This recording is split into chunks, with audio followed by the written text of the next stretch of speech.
who we've seen some of the stuff he's been doing with the military of recent years there, can give our president a lecture about not going Marxist, and that's not made up either. You can also look that up. We know we've got a problem. Our first steps, guys, have been made in the last few days, but it's not the last steps. They were obviously wrong in D.C. about saying that we were going to, this movement rather, was going to end in February. This movement can never end.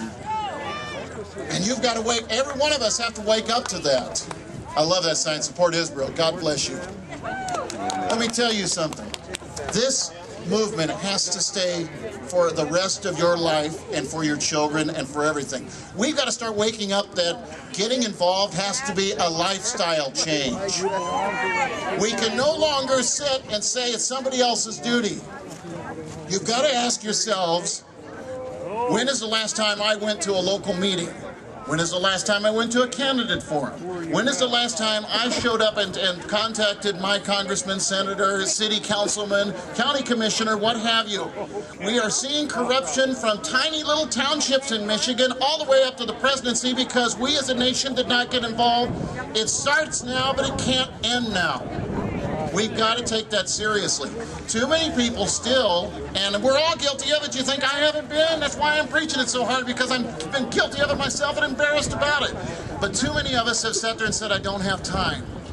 We've got to find a way to make time. We can't make every meeting, we can't do all, but we've got to find things that we can be passionate about and go after those particular things. We need to be filling our county commissions up with people sitting there listening to what they're doing. We need to do that with our township boards. We need to do that whenever possible to our representatives that are too far away. Congressman Stupak should have been getting so many calls from us that he knew exactly what we wanted all the time for every issue. And we didn't do it. If you and I went and bought a 7-Eleven someplace and we never went back for 2 years straight, why would it be the manager's fault if the store shelves weren't filled up, if it wasn't staffed half the time, the door was locked half the time? It'd be our fault. We owned the business and we didn't check on it. That would be a stupid investment. Whoever becomes our next congressman and every other race that we're talking about, we need to make sure that we keep in touch with them, that we help them stay straight.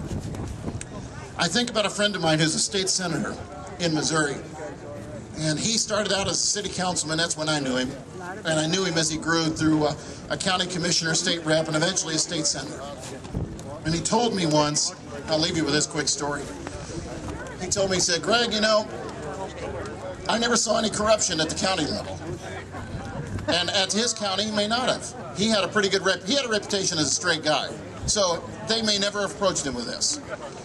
I'm not saying there isn't corruption at the county level. Do not hit him. I'm just telling you what he told me. And he said, I never saw corruption as a city. I never saw corruption as a state rep, but I heard about it.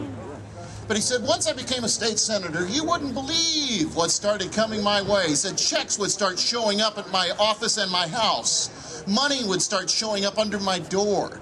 Offers of women, offers of special trips, offers of every kind of thing going.